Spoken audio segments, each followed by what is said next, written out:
विद्यास्थानम IAS में आप सबका स्वागत है। आज हम अपनी इस वीडियो में जिस विषय पर चर्चा करेंगे वह है कि हिंदी माध्यम के परीक्षार्थी यूपीएससी में किस प्रकार प्रभावपूर्ण उत्तर लेखन करें जिससे उनके सिलेक्शन होने की संभावना बढ़ पाए। दोस्तों, जैसा हम जानते हैं कि हिंदी माध्यम के परीक्षार्थियों का चयन प्रत्येक वर्ष यूपीएससी में घटता जा रहा है और यह मात्र 3 से 4% ही रह गया है।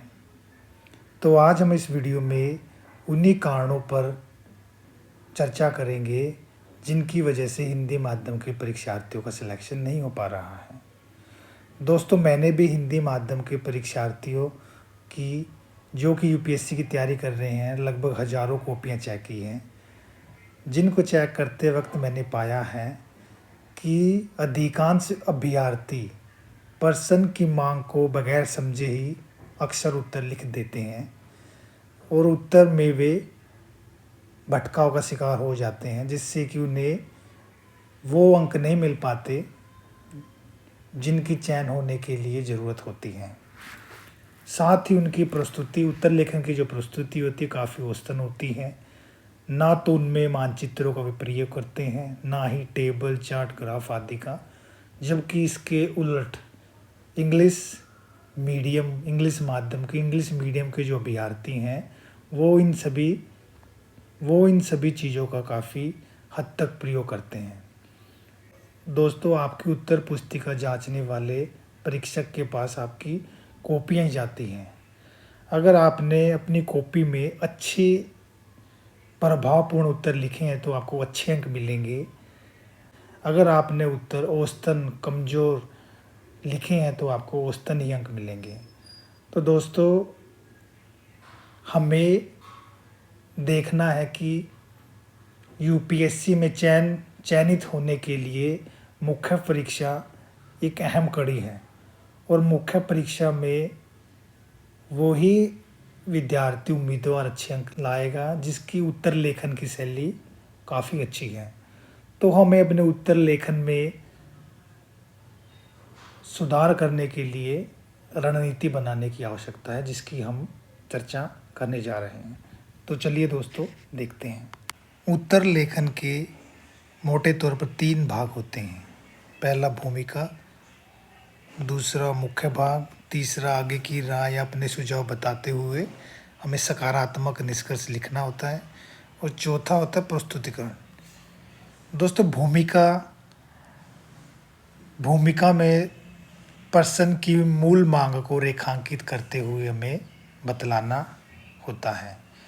उदाहरण स्वरूप, अगर क्वेश्चन ये है, भारत में स्वतंत्र व निष्पक्ष चुनाव कराने में चुनाव आयोग की भूमिका को बतलाएं, साथ ही उसकी शक्तियों व सीमाओं का भी विश्लेषण करें।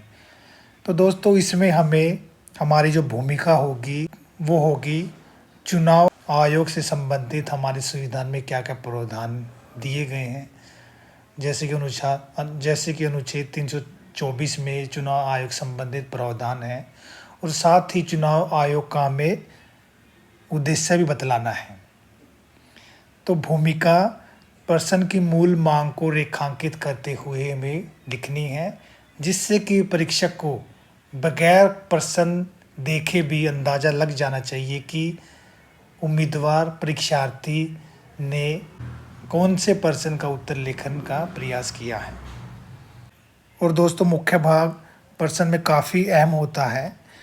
मुख्य भाग की वेटेज लगभग 60 से 65% ही होती है। तो मुख्य भाग को हमें और प्रभावी लिखने का प्रयास करना चाहिए। तो जैसा कि हमने प्रश्न उदाहरण से देखा था, तो इसमें हमें मुख्य आयोग की कार्यों की चर्चा करनी होगी, उसकी शक्तियाँ क्या हैं,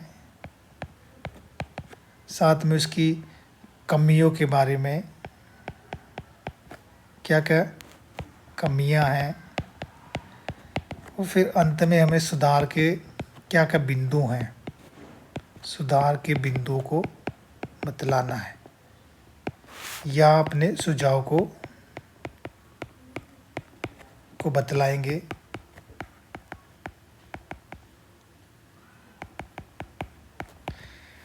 और दोस्तों जो निष्कर्ष होगा, निष्कर्ष हमेशा हमें सकारात्मक लिखना चाहिए।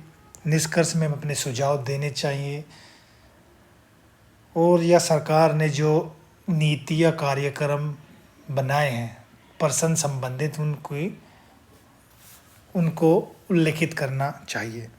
तो इधर दोस्तों हमें दिखाना पड़ेगा स्वतंत्र व निष्पक्ष चुनाव कराने में इलेक्शन कमीशन ऑफ इंडिया की भूमिका, योगदान या महत्व को हम रेखांकित करेंगे। और दोस्तों हमारे जो प्रस्तुतिकरण वो भी काफ़ी इम्प्रेसिव, प्रभावी होनी चाहिए। प्रस्तुतिकरण में दोस्तों क्या क्या आता है? प्रस्तुतिकरण में आता है कि हमने मानचित्र का प्रयोग किया है, बिंदुवार अपनी विषय वस्तु लिखने का प्रयास किया है, बिंदुवार पैटर्न पे हमें लिखें कि नहीं, टेबल, ग्राफ जो कि अर्थव्यवस्था संबंधी प्रश्नों में हमें यूज करने चाहिए। मानचित्र का हमें भूगोल विषय में प्रयोग करना चाहिए। तो इन सभी का हमें पैराग्राफ आपका कैसा है? पैराग्राफ ज़्यादा बड़ा तो नहीं, संक्षिप्त पैराग्राफ, संक्षिप्त, सटीक व प्रभावी होना चाहिए। और दोस्तों हमें अशुद्धियों पर ध्यान देना चाहिए। अशुद्धि कम से कम करें, शुद्धियाँ कम से कम करनी चाहिए।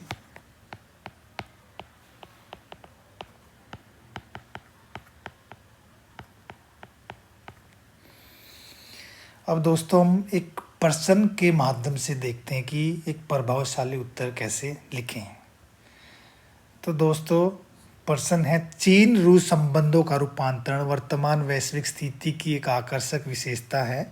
भारत की विदेश नीति के लिए इस उभरती हुई स्थिति की संभावना का परीक्षण कीजिए। तो दोस्तों ये प्रश्न पत्र सेकंड इंटरनेशनल रिलेशन से संबंधित है। तो दोस्तों प्रश्न है, चीन रूस संबंधों का रूपांतरण वर्तमान वैश्विक स्थिति की एक आकर्षक विशेषता है। भारत की विदेश नीति के लिए इस उभरती हुई स्थिति की संभावना का परीक्षण कीजिए। तो दोस्तों सबसे पहले प्रश्न की मांग को अच्छे से समझना है। तो इधर प्रश्न की मांग क्या है?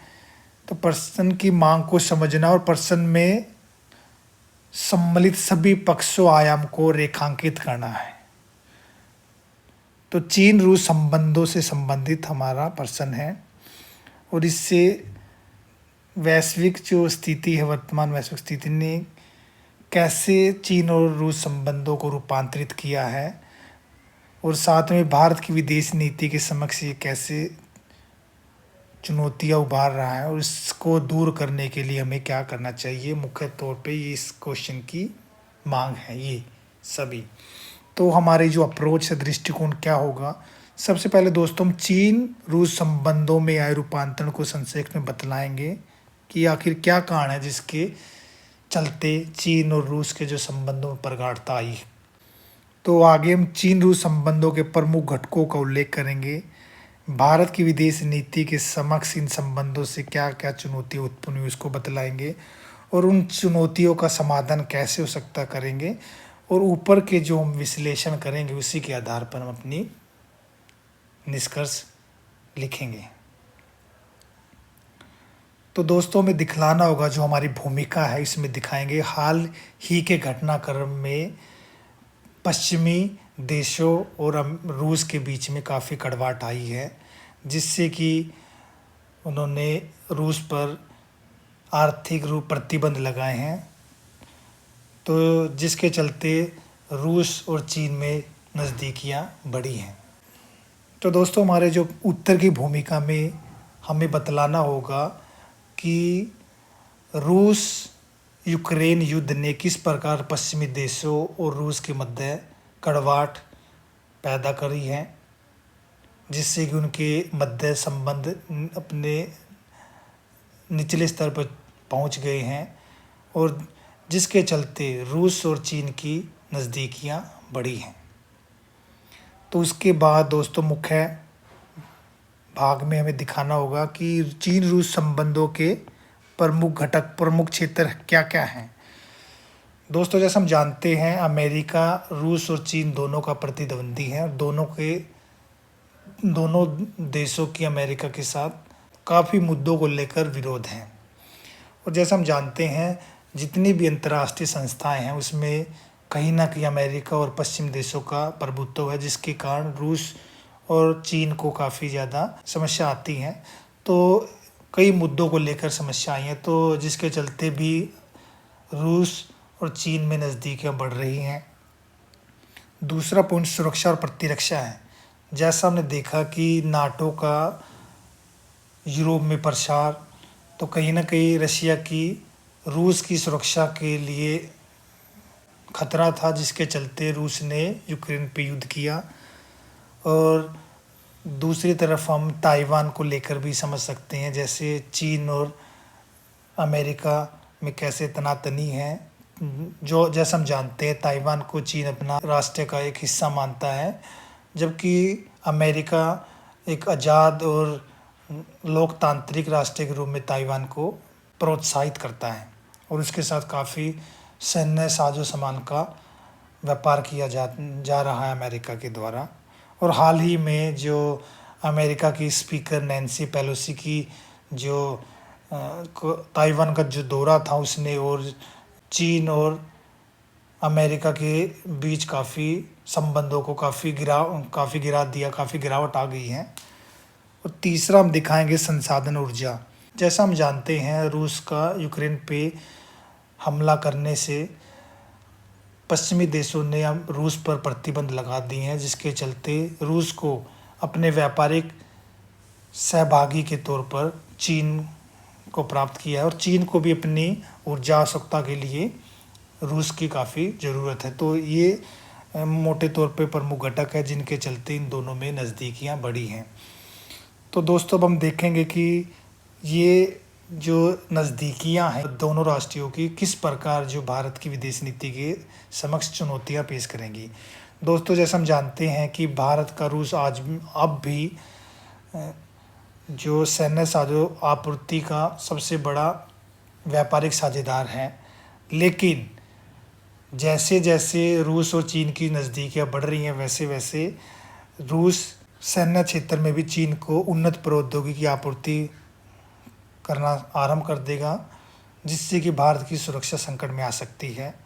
और दूसरा, चीन कहीं ना कहीं पाकिस्तान को भी रूस के नज़दीक लेके आ जाएगा। चीन की पाकिस्तान के साथ अच्छे संबंध हैं और उसका एक साझेदार है, प्रमुख साझेदार है। तो चीन चाहेगा कि पाकिस्तान और रूस के बीच नज़दीकियाँ बड़े संबंध में प्रगाढ़ता है, जिसका सीधा भारत की सुरक्षा पर नकारात्मक प्रभाव पड़ेगा, क्योंकि हम जानते हैं कि अभी तक रूस ने पाकिस्तान कश्मीर मुद्दे पे हमारा साथ दिया है, तो उससे अब आगे उसमें स्थिरता आने के काफ़ी चांसेस हैं। तो इस चुनौती को दूर करने के लिए, इन सभी चुनौतियों को दूर करने के लिए भारत को क्या कदम उठाने चाहिए। तो भारत को जितने भी क्षेत्रीय, राष्ट्रीय, अंतर्राष्ट्रीय सम्मेलन हैं, संगठन है, उसमें बढ़ चढ़ कर भाग लेना चाहिए।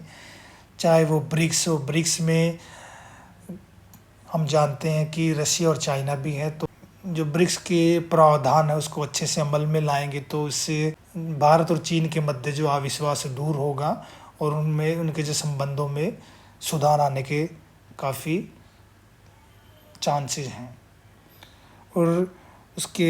और आपने देखा ही होगा SCO, शंघाई कोऑपरेशन ऑर्गेनाइजेशन, उसमें पाकिस्तान, रशिया, चीन और भारत भी अहम भागीदार है। तो उन मंचों का प्रयोग भारत को अपने संबंधों को मजबूत करने के लिए करना चाहिए। और साथ ही साथ भारत को जैसे क्वाड हो गया, क्वाड में भी बढ़ चढ़ कर भाग लेना चाहिए, जिससे कि वो पश्चिमी राष्ट्रीय और अमेरिका के साथ भी अपने संबंधों को संतुलित कर सके। ये सभी प्रयास करने चाहिए। तो दोस्तों, इन पर्सन में हम इन सभी मुद्दों को रेखांकित करना है, इनको लिखना है। दोस्तों, जो हमारा निष्कर्ष होगा, निष्कर्ष में हमें सकारात्मक सुझाव देते हुए हमें निष्कर्ष लिखना है। हमें बताना होगा कि इंडिया को, भारत को रूस और चीन के साथ अपने संबंधों में सुदृढ़ता प्रगाढ़ता बढ़ानी है, साथ ही साथ पश्चिमी देशों और अमेरिका के साथ भी अपने संबंधों को संतुलित करना है।